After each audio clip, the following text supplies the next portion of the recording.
नमस्कार, तेजस्विनी में आप सभी का स्वागत है। किसी की भी जीवन में शादी का बड़ा महत्व होता है और अगर ये टूट जाती है तो इंसान टूट जाता है, बिखर जाता है, उसकी जिंदगी में खला आ जाती है। सोचिए उस औरत का क्या होता होगा जिसका शौहर उसे तलाक तलाक तलाक कहकर छोड़ देता है। गौरतलब है कि सुप्रीम कोर्ट भी ट्रिपल तलाक के इस मामले पर इस समय विचाराधीन है उसके सामने कि इसकी संवैधानिक वैधता आखिर क्या है। बहरहाल आज तेजस्विनी में हमारे साथ एक ऐसी ही तेजस्विनी आई हैं जो कि 3 बार तलाक की पीड़िता हैं, जिन्होंने इसे भोगा है, सहा है, संघर्ष किया है, लेकिन जिंदगी की रफ्तार को उन्होंने नहीं छोड़ा। वो एक स्कूल टीचर हैं और न सिर्फ अपनी जिंदगी की रफ्तार को बनाए रखा बल्कि इस व्यवस्था के खिलाफ भी अपनी आवाज को बुलंद कर रही हैं। हमारी आज की तेजस्विनी अर्शिया इस्माइल। बहुत बहुत स्वागत है अर्शिया आपका। तो आपने तो तलाक तलाक तलाक की जो एक 3 शब्द होते हैं, इसकी पूरी पीड़ा क्या हो सकती है एक औरत की जिंदगी में, उससे भोगा है आपने, लेकिन उसके बावजूद एक बहुत ही सशक्त महिला के किरदार के रूप में आप आज हमारे सामने बैठी हैं। बिल्कुल, मैं एक्चुअली ट्रिपल तलाक का जो हुआ मेरे साथ, उसके बाद अगर मैं एक माँ भी हूँ तो मेरे पास ऐसा कोई मौका नहीं था या समय नहीं था या कोई सपोर्ट सिस्टम नहीं था कि मेरे पास इतना टाइम है कि मैं वो ट्रिपल तलाक का जो शौक था उससे कैसे, आप कह रहे हैं कि मैं बहुत स्ट्रांग हूँ। टू बी ऑनेस्ट, मैं बहुत स्ट्रांग मैंने अपने आप को बनाया है, बिकॉज जब ये हुआ मेरे साथ तो मैं बुरी तरीके से टूट चुकी थी, लेकिन मेरे सामने मेरी बेटी थी जो बिस्तर पे थी, उसकी बैकबोन टूट चुकी थी एंड काफी हम बहुत परेशानी से गुजर रहे थे, लेकिन मेरी जो रिस्पॉन्सिबिलिटी थी उसने मेरी सिचुएशन को मुझे हिम्मत दी कि मेरे को हिम्मत नहीं हारनी है। मुझे अपने बच्चे के लिए जीना है, अपने बच्चे के लिए नौकरी करनी है और अपने बच्चे के लिए ही अपना घर बना के देना है। जी अर्शिया, बिल्कुल ये जो आत्मविश्वास है वो आपके चेहरे पर हम देख सकते हैं, उसे पढ़ सकते हैं। लेकिन जो लकीरें आपकी जिंदगी में दुख की लकीरें आई, उसके बारे में हमें बताइए, किस तरह से आपने झेला ये जो 3 बार तलाक कहा और तलाक हो गया? क्या कुछ हुआ था आपके साथ? एक्चुअली ये 2011 की बात है एंड मेरी बेटी जो है, मेरे हस्बैंड एयरफोर्स ऑफिसर हैं एंड हेलीकॉप्टर पायलट हैं एंड कभी भी कोई इंसान जब शादी करता है तो सोचता नहीं है, कभी भी नहीं सोचा था कि मेरे को ऐसा सिचुएशन देखना पड़ेगा। और उस टाइम पे 2011 में जब ये हुआ मेरे साथ, जनवरी 5 को मेरी बेटी छत से गिर गई थी एंड उसका L3 वर्टेब्रा फ्रैक्चर हो गया था, बिल्कुल स्प्लिट कर गया था बीच में से एंड और L4 L5 कंप्रेस हो गया था। तो मेरी बच्ची बिल्कुल बिस्तर पे थी और ना वो करवट भी नहीं ले सकती थी, डॉक्टर ने बिल्कुल स्ट्रिक्टली बोल रखा था। तो उस दौरान में मैं उसकी देखभाल कर रही थी, मेरा टाइम पूरा बच्चे के साथ निकल रहा था, बट घर में सिचुएशन काफी खराब हो गई थी, उससे पहले से खराब हो गई थी। कुछ चीजें थी जो हस्बैंड की, कह लीजिए मतलब, और दुनियादारी इंटरेस्ट ज्यादा आ गए थे उनके जिंदगी में, जिसकी वजह से वो मतलब घर को निग्लेक्ट होता जा रहा था एंड मेरे पास कोई स्टडी जॉब नहीं था, कुछ नहीं था एंड मैंने फिर, क्योंकि घर पे वो पैसे के लिए भी परेशान करने लगे थे, बच्ची बिस्तर पे थी, तो कॉर्पोरेट ट्रेनिंग शुरू करी थी हैदराबाद में मैंने, ताकि मतलब सपोर्ट सिस्टम हो, क्योंकि मेरे को पैसे नहीं होते। मेरी मदर वो थोड़े थोड़े पैसे भेज देती थी, कभी कोई फ्रेंड हेल्प कर रहा था, इस तरीके से था हमारा।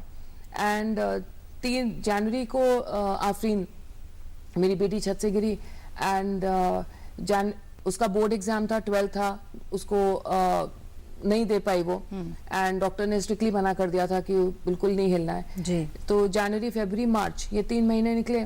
अप्रैल में मुझे अभी भी याद है वो दिन कि 24 अप्रैल था एंड उस दिन मेरे हस्बैंड मेरे को बोलते हैं कि उन्होंने अपने चाचा चाची को भी बुलाया हुआ था, तो वो लोग आए थे और मेरी बेटी को कुछ दिल में लग रहा था, कहती है कि मम्मी कुछ तो गड़बड़ है, कुछ तो अजीब सा हो रहा है आज। तो मुझे बुलाया गया, बोले ड्राइंग रूम में बिठाया गया बाकायदा वैसे सोफे पे कि आके बैठिए, मुझे आपसे बात करनी है। वो सामने सोफे पे बैठे और मुझे बोलते हैं कि मैंने तुम्हें 18 अप्रैल को तलाक दे दिया। अच्छा।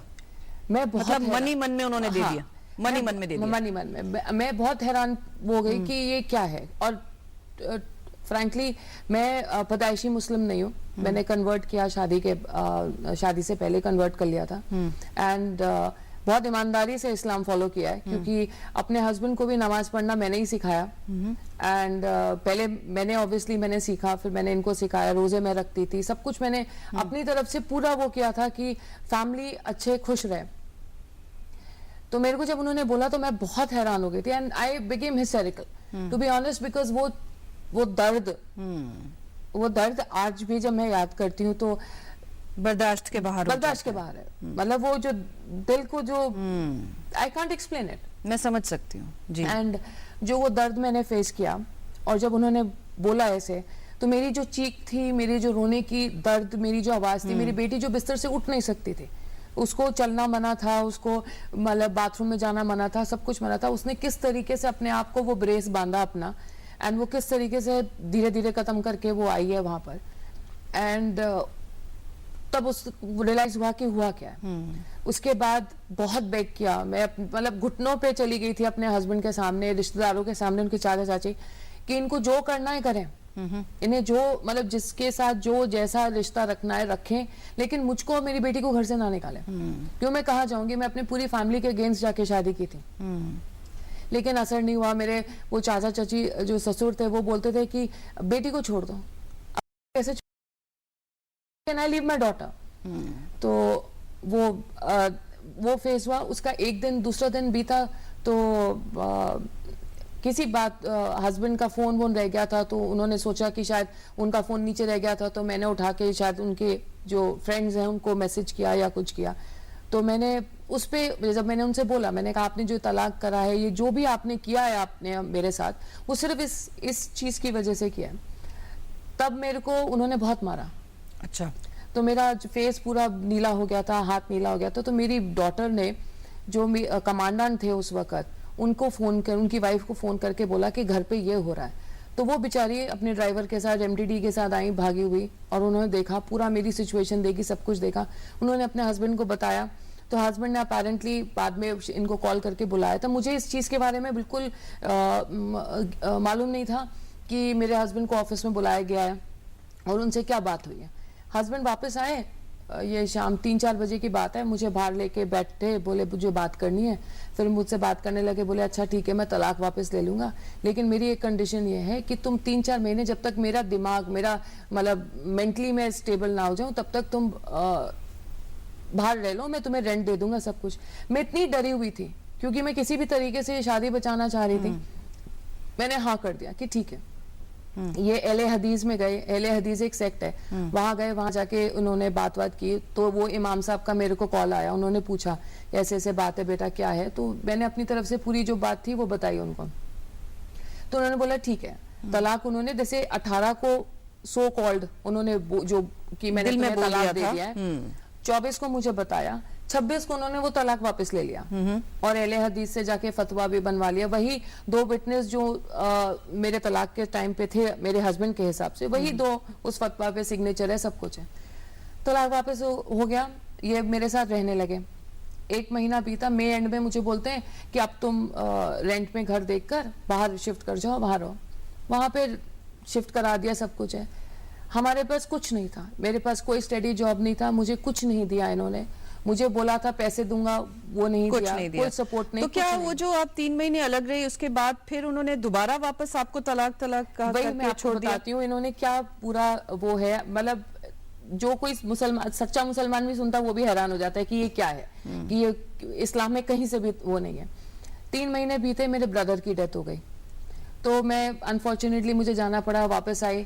तो तब बकरा ईद थी, बकरा ईद के दिन सवेरे सवेरे मुझे फोन आया। तो मैं बहुत उससे हुई, मेरी बेटी ने मुझे बोला मम्मी पापा का फोन है। हम लोग के अंदर एक वो उम्मीद थी कि शायद बुला रहे हैं वापस।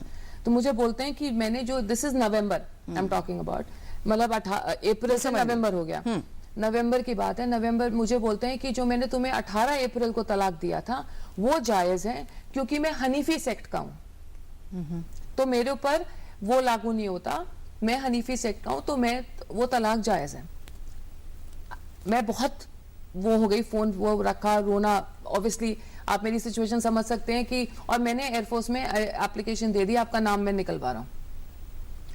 मैं बहुत रोई थी। मेरे पड़ोस में रहते थे colonel Martin, retired officer army के। दोनों हस्बैंड वाइफ ने मेरा सुना, आवाज सुनी रोते हुए, वो एकदम भागे हुए आए दोनों। तो उन्होंने बोला कि नहीं बेटा ऐसे नहीं होता है, आप फौरन कमांडेंट के पास जाइए। कमांडेंट बदल चुके थे, कमांडेंट के पास जाइए, उनको लिख के दीजिए और रिसीव कराइए डॉक्यूमेंट कि कोई एक्शन ना लिया जाए उसके बेस पे। वो लिखवाया, सब कुछ किया, उन्होंने लिख के दिया। क्लियरली मेंशन था कि जब तक कोर्ट से ऑर्डर नहीं आता आप कोई एक्शन नहीं लेंगे। लेकिन अनफॉर्चुनेटली मेरे हस्बैंड का जो भी वो डॉक्यूमेंट थे आगे मूव कर दिए, सब कुछ करा। मेरा नाम निकाल दिया गया, मुझे एयरफोर्स से कोई सपोर्ट नहीं मिला, कुछ नहीं मिला। उसके बाद से केसेस फाइल हुए, मैं स्ट्रगल कर रही हूँ। मैं यही तो कहने का मतलब ये अर्शिया कि उन्होंने मतलब हर किसी को जिसको भी बनाया जा सकता था वो बेवकूफ बनाया। बिल्कुल, उन्होंने एयरफोर्स को भी बेवकूफ बनाया है, क्योंकि अभी पिछले साल की बात है, जनवरी की, मैंने बहुत कोशिश करी, मिनिस्ट्री को भी लिखा, सब कुछ जगह लिखा। तो बड़ी जो कमांडेंट की वाइफ जो मुझे जानती थी, उनकी पोस्टिंग दिल्ली हो रखी थी, उनके थ्रू मुझे अपॉर्चुनिटी मिली एक चीफ के वाइफ के ऑफिस में। एक जैग ऑफिसर बोलते हैं जो लीगल एडवाइजर्स, लीगल ऑफिसर्स होते हैं, उनसे मुलाकात हुई, पूरे पेपर दिखाए। तो वो हैरान हो गई, वो ऑफिसर, लेडी ऑफिसर थी, क्योंकि कोई भी वो डॉक्यूमेंट उनके पास नहीं था, सारे गलत डॉक्यूमेंट थे उनके पास जो मेरे हस्बैंड। तो अर्शिया लगभग कितने साल हो गए इस तरह की स्ट्रगल को आपको झेलते हुए? आप 2011 से लगा लीजिए, अभी तक मैं कर रही हूँ। अभी तक जो स्ट्रगल है वो चल रही है जी। तो आपने फिर उसके बाद अपना टीचिंग का काम जो है, जिसे आप पहले भी करती रही समय समय पर, उसको आपने दोबारा किया। हैदराबाद में भी टीचिंग का जॉब किया, एंड वहाँ पे मेरे को 25,000 रुपए सैलरी मिलती थी, घर आके ट्यूशन पढ़ाती थी। बहुत मुश्किल है। मेरे बच्चे ने, मेरी बेटी, उसने लॉ का 12th के बाद दोबारा नेक्स्ट ईयर लॉ 12th किया, लॉ क्लियर किया, लेकिन मेरे पास पैसे नहीं थे उसका एजुकेशन कराने के लिए। तो नॉर्मल बच्चे ने ग्रेजुएशन पूरा किया। फिर हैदराबाद में बहुत मुश्किल हो रहा था, हम बरेली शिफ्ट किए। बरेली 1 साल रहे, मेरी बेटी का ग्रेजुएशन हो गया, अब उसको भी जॉब का देखना है। फिर हम दिल्ली शिफ्ट किए। तो बस स्ट्रगल ही स्ट्रगल है। तो मतलब फॉर ईच एंड एवरीथिंग, हम छोटी छोटी चीज के लिए भी, हमारी कब तनख्वाह आती है, कब खत्म हो जाती है, हमें पता नहीं चलता। बिल्कुल, अर्शिया ने बहुत स्ट्रगल किया है, बहुत संघर्ष किया और कर रही हैं। हर दिन इनके लिए भारी दिन की तरह बीतता है, लेकिन उससे हिम्मत नहीं हारी इन्होंने और अपनी जिंदगी को चला के रखा। अर्शिया, एक छोटा सा ब्रेक लेंगे हम तेजस्विनी में और तुरंत हाजिर होते हैं। अभी बात हमारी खत्म नहीं हुई है। आज की हमारी तेजस्विनी अर्शिया इस्माइल।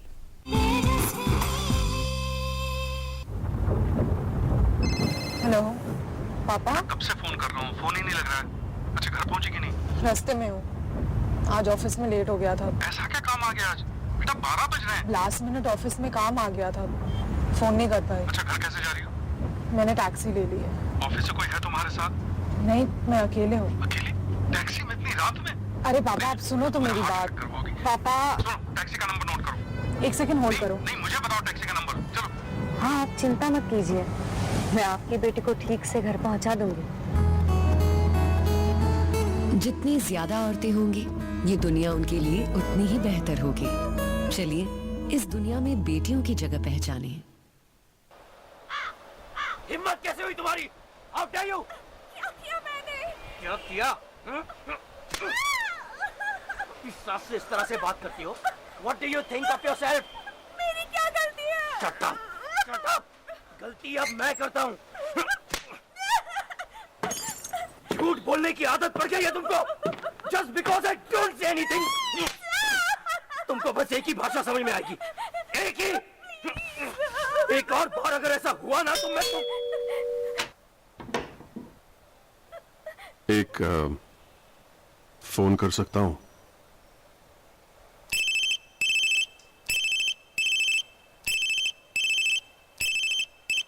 हेलो जी, हाँ मैंने ही फोन किया था। अपने आसपास हो रही किसी भी तरह की घरेलू हिंसा को रोकिए और उसके खिलाफ आवाज उठाइए। एक बार फिर से आपका स्वागत है। आज हमारे साथ अर्शिया इस्माइल है जो कि अपनी आप बीती सुना रही हैं, किस तरह से ट्रिपल तलाक का जो दंश है उसको झेला है इन्होंने और आज तक झेल रही हैं। अर्शिया, ये जो आपकी संघर्ष चल रहा है, इस दौरान जाहिर है आपकी मुलाकात या आप ऐसी और भी तमाम महिलाओं से मिलती होंगी, जुलती होंगी और आपने तो काफ़ी आवाज़ उठाई है इसके खिलाफ। किस तरह का एक्सपीरियंस है, किस तरह का अनुभव है? क्योंकि आप तो देखिए पढ़ी लिखी हैं, लेकिन हर औरत तो पढ़ी लिखी नहीं है, अपने अधिकारों को भी नहीं समझती।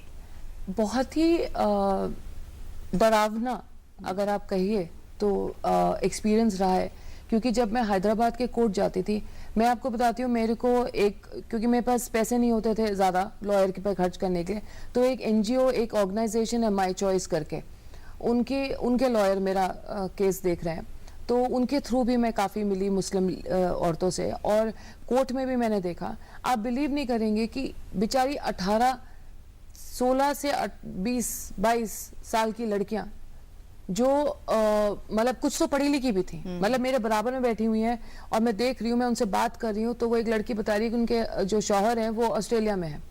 क्या किया उन्होंने, फोन पे उनको तलाक बोल दिया, कोई ने किसी के ईमेल में कर दिया, और पर मतलब वो बच्चियां मतलब कम उम्र की बच्चियां ही हैं, और उन्होंने इस उम्र में क्या दर्द देख रहे हैं, और क्या कहते हैं इनकी सोसाइटी में, क्या कोई बात नहीं, तलाक हो गया, दोबारा शादी हो जाएगी। Is that the solution? एक औरत कमोडिटी तो नहीं है ना। उस लड़की ने मुझसे ये सवाल किया, कहते हैं कि मैं क्या कमोडिटी हूँ, आज मेरे इनसे शादी हुई, इन्होंने मुझे तलाक दे दिया, अब दूसरी जगह शादी हो जाएगी, वो कल के वो तलाक दे देंगे। बोले ये है क्या? तो इस तरीके से एक लेडी का मैं बताती हूँ, 6 बच्चों के साथ कोर्ट में, छोटे बच्चे को साथ कोर्ट में, हस्बैंड ने दूसरी शादी करने के बाद तलाक दे दिया इनको, वो कहाँ जाएगी लेडी?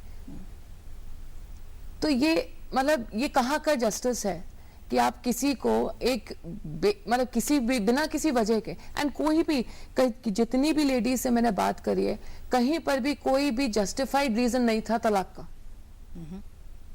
और बिकॉज मेरे इतने साल हो गए हैं इस्लाम कबूले हुए, तो मैंने इसकी काफी स्टडी की उसके बाद। इससे पहले कभी जरूरत नहीं समझी थी कि तलाक के बारे में भी मैं पढूं। क्या कुछ पाया आपने, क्या कुछ मतलब आपकी क्या अंडरस्टैंडिंग है उसको लेकर? सबसे पहली चीज ये है कि प्रॉफिट मोहम्मद ने कहीं पर भी ये नहीं कहा है कि आप बस आपने मैसेज करके या आपने फोन उठा के, या फॉर दैट मैटर अगर आप गुस्से में भी हैं या किसी भी तरीके से आप इकट्ठा बोल नहीं सकते 3 बार तलाक। मतलब ये ऐसे तलाक खत्म नहीं होता, it's a proper process of giving तलाक। आपको बकायदा टाइम फ्रेम होता है, उसमें अपॉर्चुनिटी दी जाती है कि आप रिकंसाइल करें, आप समझें एक दूसरे को। हो सकता है फिट ऑफ टेम्पर में कुछ भी हो, एक तरीका होता है, पर वो तरीका तो फॉलो ही नहीं करते ना। जो इस्लामिक कायदा है, जो इस्लामिक तरीका है तलाक देने का, वो तो फॉलो ही नहीं हो रहा। तो आपको क्या लगता है क्या कुछ किया जाने की जरूरत है? क्योंकि इस समय आजकल ट्रिपल तलाक को लेकर पूरे देश में चर्चाएं हो रही हैं, बहस हो रही है, और ये पूछ रही हैं औरतें, ये सवाल उठा रही हैं कि आखिर ये ट्रिपल तलाक का क्या मतलब है? क्योंकि जेंडर इक्वालिटी कोई चीज़ है, इस देश का संविधान जो कि सबको कहता है कि आत्मसम्मान के साथ और समानता के साथ जीने का हक है, तो उस आलोक में, उसकी रोशनी में इसका कोई मतलब दिखता नहीं है। बिल्कुल नहीं दिखता। ये ट्रिपल तलाक अगर आप मुझसे पूछिए as a personal view point, I definitely feel कि this should be abolished, because ये बहुत ही अनफेयर है। आप लेडी से पूछते भी नहीं है। अगर आप तीन महीने, अगर आप वो टाइम फ्रेम भी देते हैं, उसमें भी अगर आप अल्टीमेटली तीसरी बार तलाक दे देते हैं, आप उस औरत से तो पूछ ही नहीं रहे ना कि उसको क्या चाहिए, वो कहाँ जाएगी। मैं तो चलिए पढ़ी लिखी हूँ, मैं स्कूल टीचर का जॉब करके अपनी बेटी को मैंने कर लिया है, पर लेकिन मेरे लिए भी बहुत मुश्किल है, मेरे लिए भी बहुत मुश्किल। जो अनपढ़ है उनका क्या? और अनपढ़ भी छोड़ दीजिए, एक औरत की डिग्निटी, सेल्फ रिस्पेक्ट, वो आपकी बीवी है, आपके बच्चों को संभालती है, आपके घर को संभाल रही है, आपकी मतलब वो घर उसका है। अब चाहे 3 महीने में तलाक दीजिए, चाहे 4 महीने में तलाक दीजिए, उसका तो कोई से ही नहीं है ना, उसका तो कोई से ही नहीं है। वो तो सिर्फ एक लाइक आई फील ये तो सर्वेंट जैसा हो गया कि आज आपकी जरूरत है, आपने इतने साल काम कर लिया, अब आपका काम खत्म हो गया, प्लीज लीव। ये तो मेरे हिसाब से तो मुझे लगता है कि यही तरीका हो गया। एक औरत बीवी नहीं है वहां पर। आप बीवी को, एक औरत को बीवी की तरह ट्रीट नहीं कर रहे हैं। आप एक कमोडिटी, आप सोचते हैं ये कॉन्ट्रैक्ट है, मैंने इतने साल का कॉन्ट्रैक्ट बनाया था, मेरा कॉन्ट्रैक्ट पूरा हो गया, अब आपका काम खत्म हो गया, अब चलिए यहाँ से। तो ये तो कहीं किसी भी मतलब इंसानियत के नाते भी अगर आप देखिए तो कितना गलत है ये। हम अपने जानवर के साथ भी ऐसा नहीं करते। तो अर्शिया, कैसे चल रही है अब आपकी जिंदगी, और किस तरह से आप ये जो पूरा का पूरा मुद्दा है, ये जो इश्यू है, इसको किस तरह से आप उठा रही हैं, और आगे क्या आपका करने का विचार है? मैं एक्चुअली इससे पहले तो मैंने अपने आप अकेले ही स्ट्रगल कर रही थी। कोर्ट का केस वो है, मैंने कभी मीडिया में भी जाने का कभी पहले नहीं सोचा था। लेकिन जब ये जाकिया सुमन जी से मेरी मुलाकात क्या हुई, मैंने उनके बारे में न्यूज़पेपर में पढ़ा, उसके बाद मैंने ऑनलाइन जाके उनका नंबर ढूंढा, उनसे बात की। देन आई रियलाइज्ड कि जितने लोग इसके बारे में उनको सपोर्ट कर सकते हैं और आगे बढ़ सकते हैं और जिन्होंने एक्चुअली में ये दर्द फेस किया है, वो अगर जितना आगे आएंगे शायद अवेयरनेस ज़्यादा बढ़े। मैं आपको बताती हूँ, पिछले 5 साल से मैंने भी डिफेंस मिनिस्ट्री को लिखा, मैंने भी गवर्नमेंट को लिखा, मैंने प्रेसिडेंट को लिखा, प्राइम मिनिस्टर को लिखा, कांग्रेस गवर्नमेंट थी, बीजेपी सरकार में भी लिखा। लेकिन मुझे आज जो दिखता है रिस्पॉन्स गवर्नमेंट का इन फेवर ऑफ दिस कि ये बंद होना चाहिए, वो मुझे एज एन इंडिविजुअल जब मैं लिख रही थी मुझे नहीं मिला। तो ये जो आवाज उठी है इसके लिए बहुत मैं आई डोंट नो क्या बोलूं, मैं अपनी तरफ से पूरी वो कर रही हूँ, तभी मैं शायद आपके पास भी हूँ, बात कर रही हूँ इसके बारे में। अदरवाइज तो ये चीजें बहुत पर्सनल होती हैं। हाँ, लेकिन क्या आपको लगता है कि और औरतें भी इसी प्रकार से आगे आएंगी? क्या आपको लग रहा है कि जो एक आवाज जो कि कहीं दबी हुई है वो सामने आएगी? बिल्कुल आएगी, बिल्कुल आएगी, बिकॉज जितना औरतें निकल के आएंगी, मैं भी तो नहीं आई थी, मैं भी निकली बाहर, तो ये आएंगी आवाजें, क्योंकि ये दिस इज नॉट फेयर, बहुत ही अनजस्ट है। मैं आपको एक बताती हूँ, मैं उस दिन देख रही थी, एक लेडी है, ठीक है, वो पढ़ी लिखी नहीं है, उसके हस्बैंड ने उसे तलाक दे दिया और पेपर पे साइन करवा लिया। और साइन करने के बाद जब उसके घर वालों के पास बात पहुंची और जब वो पेरेंट्स के पास गई और जब वो पेपर वेपर दिखाए गए, तो उसमें क्या आप सोचिए उस हस्बैंड की, ये आप सोचिए, आप भी लेडी हैं, आप सोचिए कि उस औरत को किस तरीके से ट्रीट किया गया इसमें, इस सिचुएशन में। आपने तलाक दे दिया, अपने घर से निकाल दिया, छोटा बच्चा है, उसके पास बेटा है, आपने उस पेपर पे उससे ये लिखवा दिया कि अगर वो लेडी किसी और से शादी करती है तो वो बच्चा जो है हस्बैंड ले लेगा। अच्छा, तो ये व्हाट इज दिस, ये है क्या? आप एक औरत को क्या समझते हैं? आप तो हर तरीके से उसको दबाने की कोशिश कर रहे हैं। तो वो औरत वो यही बोल रही थी, कहती है मैं क्या करूं इस वक्त, मैं अपने बच्चे को तो छोड़ नहीं सकती, खो नहीं सकती, लेकिन फिर उसका सपोर्ट कौन है? जी, लेकिन हम जानते हैं कि अर्शिया इस्माइल उन औरतों में से नहीं है। नहीं, बिल्कुल नहीं। मेरे को जस्टिस चाहिए, एंड जब तक जस्टिस नहीं मिलेगा मैं चुप नहीं रहने वाली, मुझे जस्टिस चाहिए।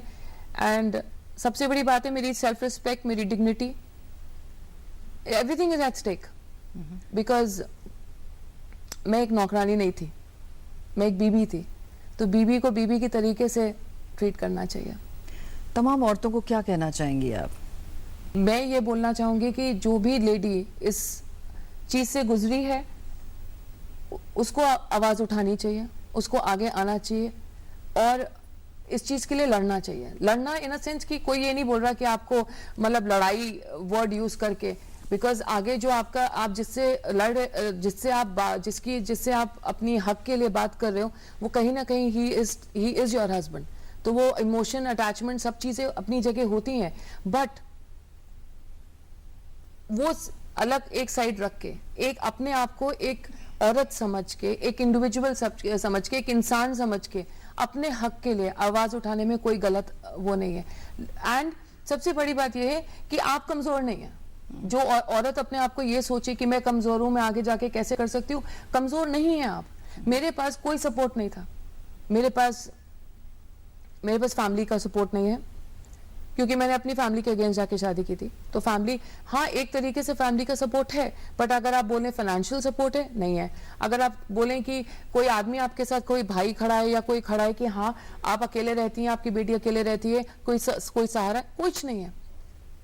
हम अकेले हैं। मैं हिम्मत नहीं हार रही हूँ, मैं बहुत स्ट्रांग हूँ और मुझे किसी की जरूरत नहीं है। मुझे अपने बेटी को पालने की किसी की जरूरत नहीं है, मुझे अपनी देखभाल करने के लिए किसी की जरूरत नहीं है। लेकिन आज अगर मैं लड़ रही हूँ, it is not for the money, बिल्कुल, it is for my self respect and my pride. आपको सब कुछ अकेले करना है और आप बहुत स्ट्रांग है। मैं यही बोलना चाहूंगी औरतों को कि डरो मत, स्ट्रांग रहो जी, अपने हक के लिए लड़ो। जी बिल्कुल, और हमें उम्मीद है कि आप अपने हक के लिए इसी तरह से लड़ती रहेंगी और जरूर आपको आपका हक मिलेगा। अर्शिया, बहुत बहुत शुक्रिया, बहुत बहुत शुक्रिया हमसे बात करने के लिए और हमारे साथ तेजस्विनी में आने के लिए बहुत बहुत धन्यवाद आपका। तो ये थी हिम्मत की एक मिसाल अर्शिया इस्माइल। अगले हफ्ते एक नई तेजस्विनी के साथ आपकी मुलाकात कराएंगे, तब तक के लिए इजाजत दीजिए, नमस्कार।